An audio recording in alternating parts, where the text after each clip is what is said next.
இன்று இதமான காலை தென்றலில் அனைத்து அன்பு உள்ளங்களுக்கும் என் இனிய காலை வணக்கம். இன்று ஒரு குறள், அதிகாரம் 67, குறள் எண் 668 வினைத்திட்பம். கலங்காது கண்ட வினைக்கண் துளங்காது தூக்கம் கடிந்து செயல். தெய்வப்புலவர் திருவள்ளுவர் மனந்தெளிந்து செய்வதாக துணிந்த வினையின் கண் பின் அசைதலின்றி நீடித்தலை ஒழித்து செய்க என்கிறார். மனம் விளக்கமாகவும் சொல்கிறேன்.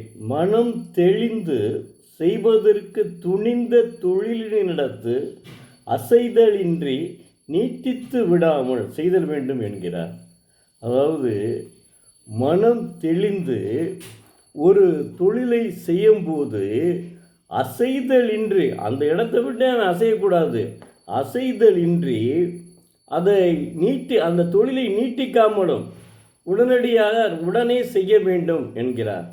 அதாவது சில கொத்தனார்களை நாம் டெய்லி கூலிக்கு பேசி விட்டுருந்தோம்னா, தினக்கூலிக்கு பேசி விட்டுருந்தோம்னா அவங்க என்ன செய்வார் தெரியுமா? அந்த ஒரு பக்கத்தையே தேய்ச்சிக்கிட்டே இருப்பார். அதைத்தான் தெய்வப்புலவர் உணர்த்துகிறார். தன்னுடைய வேலையை அசைதலின்றி தொடர்ந்து செய்ய வேண்டும் என்று வலியுறுத்துகிறார். அசைதலின்றி வேலையை நீடிக்காமல் தொடர்ந்து செய்ய வேண்டும் என்கிறார்.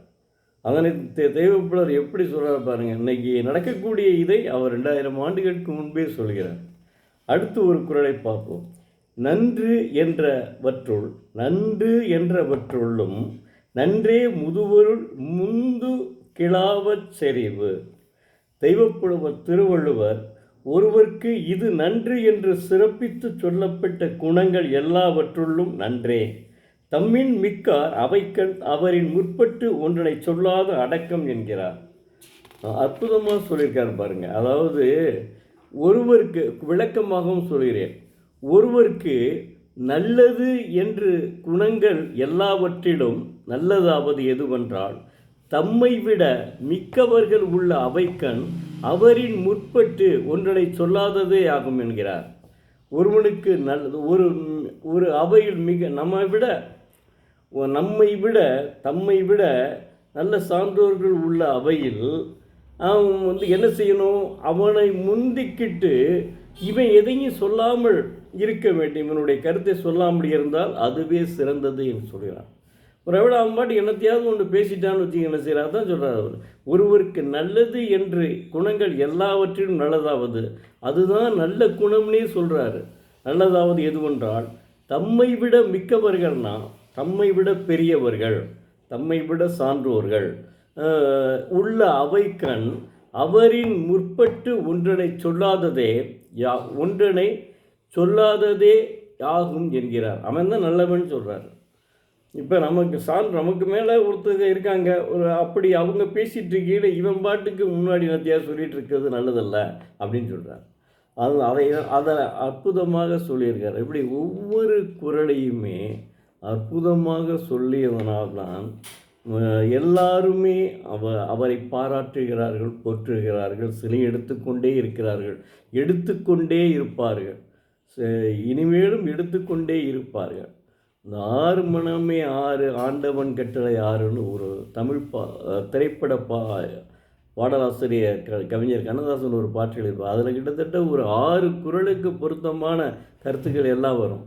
அவ்வளோ அற்புதமான பாடலை திருக்குறளை வச்சே அவர் எழுதியிருக்காரு கவிஞர் கண்ணதாசன். அந்தளவுக்கு அற்புதமான ஒரு மனிதருங்க தெய்வப்புலவர் திருவள்ளுவர். அவருக்கு இணையானவர். அதனால தானுங்க எல்லா இடத்துலையுமே அவர் சிலை வச்சுக்கிட்டே இருக்காங்க. அதை பாருங்கள். அவர் அது இதை விட என்னென்னா திருவள்ளுவர் மன்றம்னு ஒன்று ஆரம்பிச்சிருக்காங்க பார்த்தீங்களா? மற்ற எல்லாத்துக்கும் மன்றம் இல்லாமல் அரசியல் வேறுபாடு கருதாது திருவள்ளுவர் மன்றம் என்று ஒன்று ஆரம்பித்திருக்கிறார்கள் என்றால் அதுதான் சாலச் சிறந்தது. அவர்களை ரொம்பவும் போற்றணுங்க. திருவள்ளுவர் மன்றத்தை ஆரம்பித்தவர்களை மிக மிக போற்ற வேண்டும். அதாவது எதற்காகனா திருவள்ளுவருடைய கருத்தை ஆழமாக தெரிந்து கொண்டால் அவர்களுடைய வாழ்க்கை நிச்சயமாக உயருங்க. அது குறிப்பாக இன்றைய மாணவ செல்வங்கள் தயவு செய்து நன்றாக தினந்தோறும் ஒரு திருக்குறளையாவது படிங்கள். உங்கள் வாழ்க்கை வளம் பெறும். அதாவது வாழ்க்கை எப்படியும் வாழலாம் என்பதுதான் வாழ்க்கை. ஆனால் இப்படித்தான் வாழ வேண்டும் என்கிறது இலக்கியம். குறிப்பாக திருக்குறள். திருக்குறள் படி ஒருவன் வாழ்ந்தால் நிச்சயம் அவன் வாழ்நாளில் முன்னேற்றத்தை அடைவான். அதில் மாற்றமே கிடையாது, மாற்று கருத்தே கிடையாதுங்க. நீங்கள் என்ன வேண்டும் என்று நாம் நினைக்கிறோமோ அதை நிச்சயமாக நம்ம அடையக்கூடிய ஒரே நூல் தெய்வப்புலவர் எழுதிய திருக்குறள் தான். நன்றி, வணக்கம். நாளை மீண்டும் ஒரு குறளை பார்ப்போம்.